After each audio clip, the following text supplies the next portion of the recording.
अस्सलाम वालेकुम वरहमतुल्लाहि वबरकातुहू। आज की हदीस में हम पढ़ेंगे मजलूम का आपसे फरियाद करना। तो चलिए आज की हदीस शुरू करते हैं, पढ़ते हैं। प्यारे रसूल को अपने साथियों की और पूरी उम्मत की बड़ी फिक्र रहती थी, इसलिए ज़्यादा से ज़्यादा समय उनके साथ बिताते और उनको अच्छे कामों के बारे में बताते और सिखाते। अल्लाह का एक एक बंदा कैसे अल्लाह को मानने वाला बन जाए, इस बारे में मिल बैठकर सोचते। इन्हीं फिक्रों के साथ प्यारे रसूल एक दिन अपने साथियों के साथ मस्जिद में बैठे हुए थे कि एक आदमी आया और बड़े दर्द भरे अंदाज में फरियाद करने लगा, ऐ खुदा, मैं प्यारे रसूल को वादा याद दिलाता हूँ जो उन्होंने हुदैबिया में मक्के वालों के साथ किया था। हुदैबिया में मक्के वालों के साथ किया था और वो हमारी मदद करेंगे।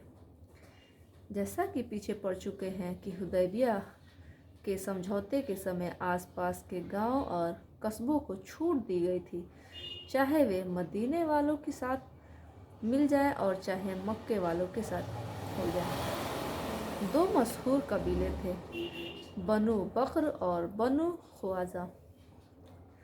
बनु बकर ने मक्के वालों के साथ दोस्ती की और बनु ख्वाजा ने मदीने वालों से ताल्लुक़ जोड़ा।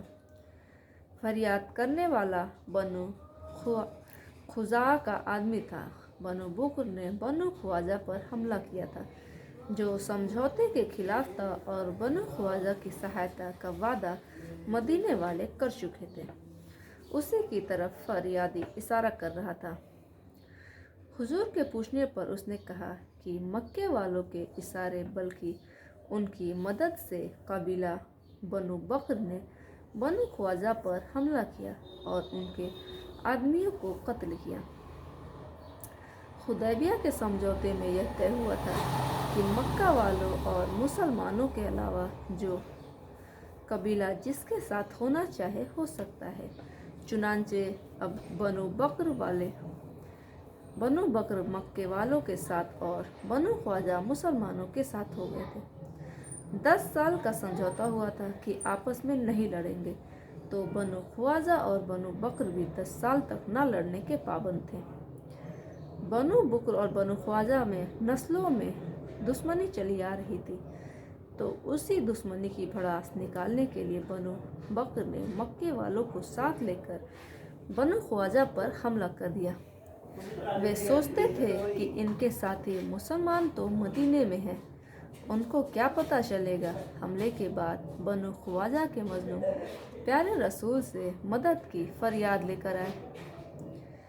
बनु ख्वाजा के मजलूम की फरियाद सुनकर प्यारे रसूल पर बहुत ज़्यादा असर हुआ। आपने फ़ौरन वादा किया कि मैं अल्लाह का रसूल उनकी मदद करूंगा, और फरमाया, मैं इसी तरह बनु ख्वाजा की हिफाजत करूंगा जिस तरह अपनी हिफाजत करता हूँ। आपने एक सहाबी को एलची के तौर पर मक्का वालों के पास भेजा कि उनको यह पैगाम पहुँचा दे कि 3 दिनों में से कोई एक पसंद कर लो। बनु ख्वाजा के जिन लोगों का कत्ल किया उनका जुर्माना भरो। बनु बकर के लड़ने वाले लोगों से अलग हो जाओ, या हुदैबिया के समझौते के ख़त्म होने का ऐलान कर दो।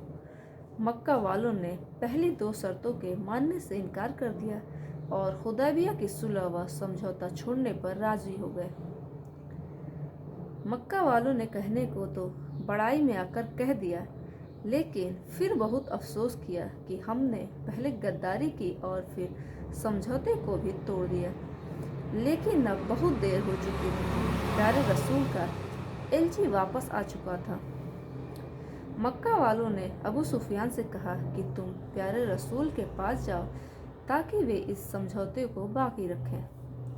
हम अपनी गलती मानते हैं। अबू सुफियान मदीने आकर प्यारे रसूल से मिला तो आपने फरमाया कि तुमने समझौते के खिलाफ काम किया है, अब कोई कम्प्रोमाइज़ नहीं है।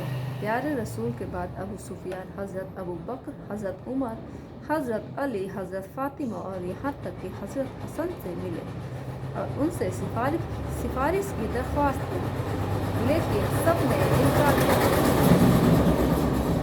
ابو سفیان ناکام مکے کی طرف چل پڑا۔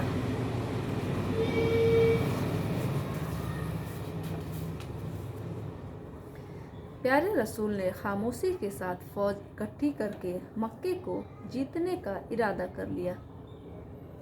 کسی کو بتانے پر اس کی پابندی لگا دی کہ مکے والوں کو پتہ چل جائے اور وہ بھی تیاری کریں، جس کی وجہ سے حرم شریف میں لڑنا ضروری ہو جائے۔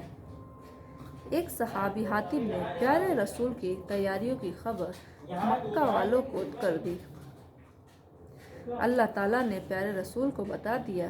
آپ نے حضرت علی کے ساتھ کچھ صحابہ کو بھیجا اور کہا کہ ایک عورت مکے کی طرف جاتی ہوئی فلاں جگہ ملے گی، اس کے پاس ایک خط ہے، وہ لے کر آؤ۔ وہ عورت اسی جگہ ملی۔ بڑی مشکل سے عورت نے اپنے پاس خط ہونے کی حامی بھری۔ خط لایا گیا تو پتہ چلا کہ وہ حاتب نے بھیجا تھا۔ جب حاتب سے پوچھا گیا تو انہوں نے کہا کہ اللہ کے رسول، نہ میں نے کفر کو پسند کیا اور نہ ہی میں نے اسلام کو چھوڑا۔ سچی بات یہ ہے کہ میرے گھر والے مکہ میں ہیں، وہاں ان کی سپورٹ کرنے والا کوئی نہیں۔ میں نے مکہ والوں پر احسان کر کے چاہا کہ وہ لوگ اس کے بدلے میرے گھر والوں کی دیکھ بھال کرتے رہیں۔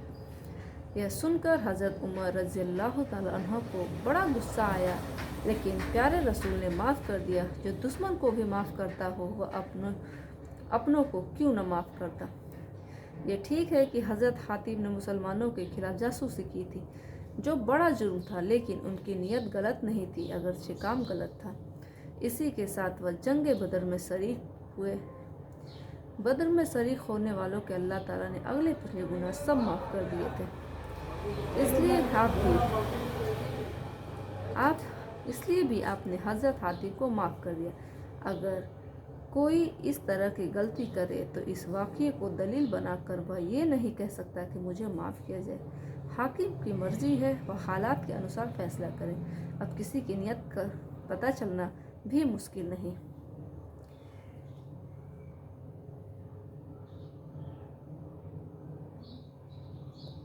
تو چلیے آج کی حدیث یہیں بند کرتے ہیں۔ امید حدیث آپ کو پسند آئی ہوگی، سمجھ میں آئی ہوگی۔ تو چلیے ملتے ہیں کل ایک نئے حدیث کے ساتھ، ایک نئے واقعے کے ساتھ انشاءاللہ۔